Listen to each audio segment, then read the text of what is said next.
Today's January 16th and I'm back out here with the chickens. It is a beautiful sunshiny day. All that snow that just came and pummeled, kind of the Midwest going down south and then back up to the East Coast, skipped all of this. So it's a little bit of a bummer because I honestly was looking forward to some snow. I'm not a fan of the cold weather, but at least the snow makes it look pretty.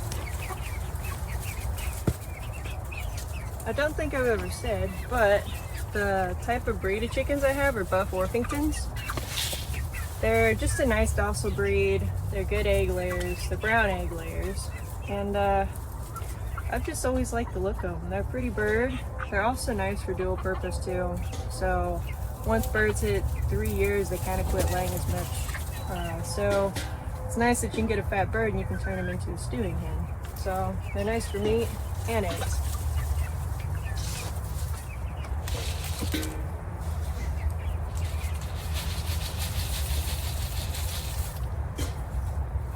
Today I'm repping my polyface shirt. I went out and visited Joel and the whole family. It was this past summer, 2021.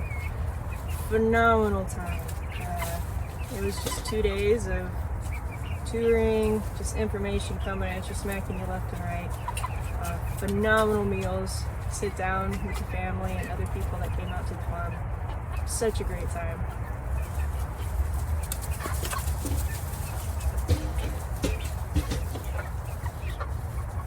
All right. Just like this over.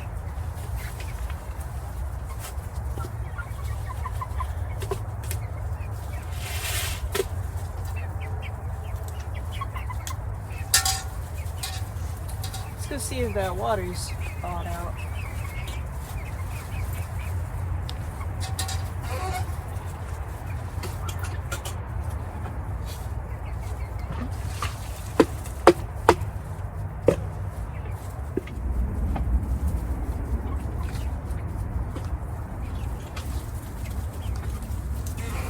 Definitely not thawed out.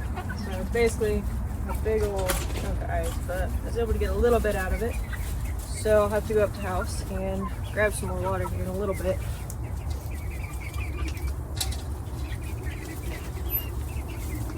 Alright, and you chickens are good for the moment. So I'm heading out to get the chickens some water tonight. Everything kind of froze up, so they need a refill.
Hey everyone, today is January 18th. Quick shout out to my brother. It's his 27th birthday today, so happy birthday. It's a beautiful day, sunny day. I figured I'd mosey on out and see what the chickens were up to. I just got them a little bit more food, so they're currently swarming that. But while I was out here today, I thought I would tell you guys a little bit about my story about how I became a farmer. So growing up, I loved being outside. It didn't matter the temperature, the season, or anything. It could be snowy, rainy, it didn't matter. We were always outside, playing in the creek, building forts, digging holes in the garden, climbing trees. It was a fun childhood. My parents could never get me inside. I just loved being outside. My dad always had a really nice sized garden. so we'd help him out with that. Planting tomatoes, he had a compost bin. We do rotten tomato fights, me and my brother and my friends when we were younger. And my mom, she was always really big into flowers and just making the yard look really pretty. So we were all a very outdoorsy type family. So I had a phenomenal childhood. Loved it. I would go and do it again in a heartbeat. When middle school hit, I picked up this bent piece of metal called the trumpet, and I absolutely fell in love with it. I practiced it nonstop. I got pretty good at it, and then in 8th grade, I got my first paying gig. And I heard a trumpet player, older guy, he was playing, and it was his job, and I never really realized that you could, play your trumpet as a job. So in 8th grade, I decided that's what I was going to do. I wanted to be that guy. I wanted to be playing my trumpet, and that's how I wanted to make my living. So in comes high school. I was a big band geek. I was in every band I could be in school and outside of school, and very deeply involved with music. But this farming spark kind of hit me. I don't know why. We don't have any farmers in the family. No farmland that got sold off when I was younger. I hadn't really been around farms too much. Honestly, I'd never really even fed a cow before, maybe at the state fair or something. But for whatever reason, God laid it on my heart in high school that I should be a dairy farmer. But I was so into music, I just didn't really act on it. So I stayed with the whole music thing. And later in high school, there was this lady. Chicken just jumped up on me. There was this lady. I didn't know her at all. My mom and brother knew her though. And she randomly came up to me. She said, God laid it on my heart to come over here and talk to you. And he wanted me to give you this test. Completely free. And it was a career test. And I already knew what I wanted to do. I was going to be a trumpet player. I always kind of describe myself as a trumpet playing farmer. So that's kind of what I wanted to do. But I was just so into music. Trumpet playing was number one on the list at that time. So anyway, I take this test. It's a couple hours long. The test was between $300 and $500. It was a really costly test, but she gave it to me for free. And once the results came in, me and my mom and my dad went over to her house, and it was kind of creepy actually. She didn't know me at all, but she was able to tell me just things about me that it was weird. She would be able to say what I would do in particular situations, how I would react to certain things. It was really weird. She knew me, but we'd never met, and it was weird. So anyway, the results came in, and I was off the charts for agriculture, and she asked me if that came as a surprise. And honestly, it kind of didn't, because I'd always loved being outside, and that spark had hit me that I wanted to be a dairy farmer.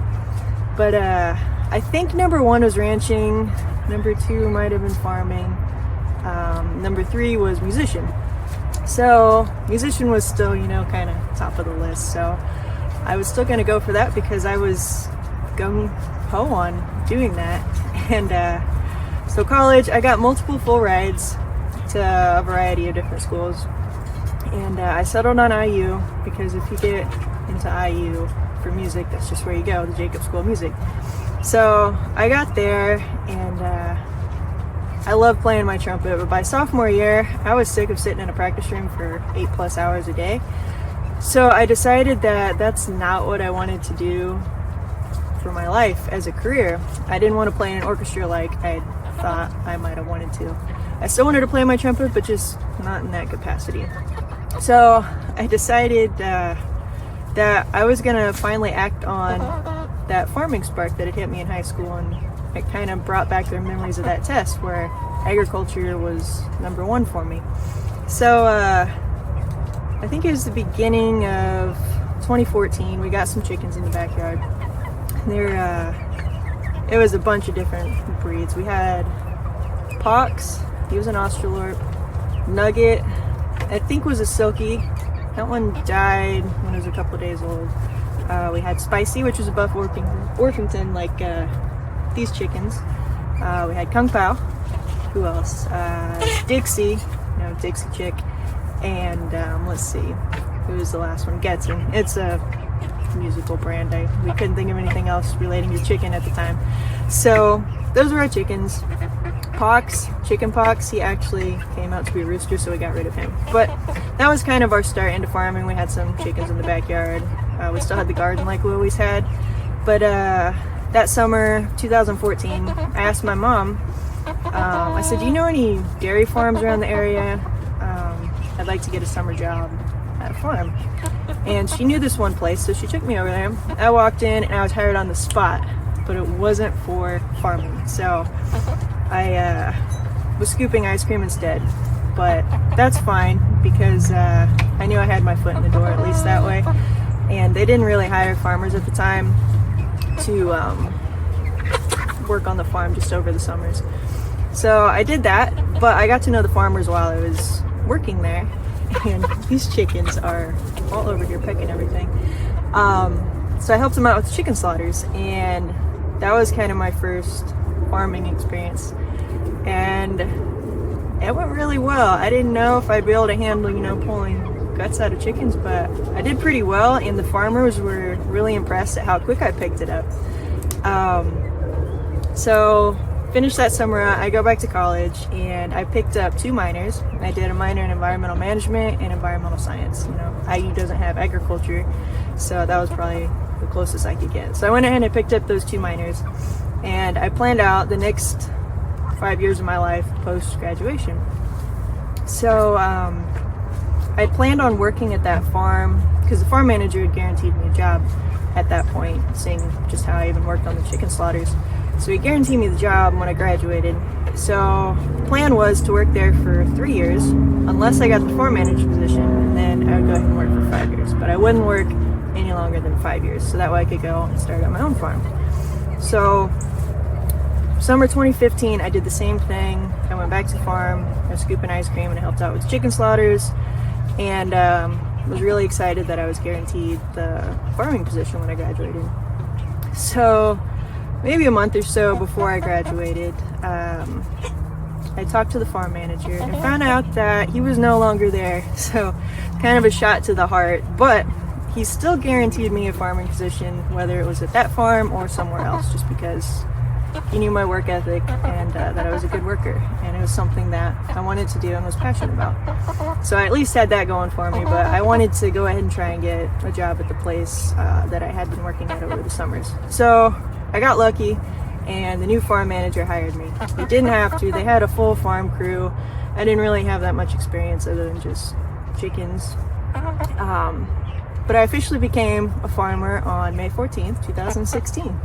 And that was the next few months, the whole year really. It was just so much fun. It didn't feel like a job. I was just really excited to be a part of the team. And a couple months into it, on July 4th, this is in 2016, the farm manager looked at me and said, "You're going to be running this place someday," which kind of got my heart to fluttering, because that's honestly what I wanted to do, and I was so excited that he saw that in me.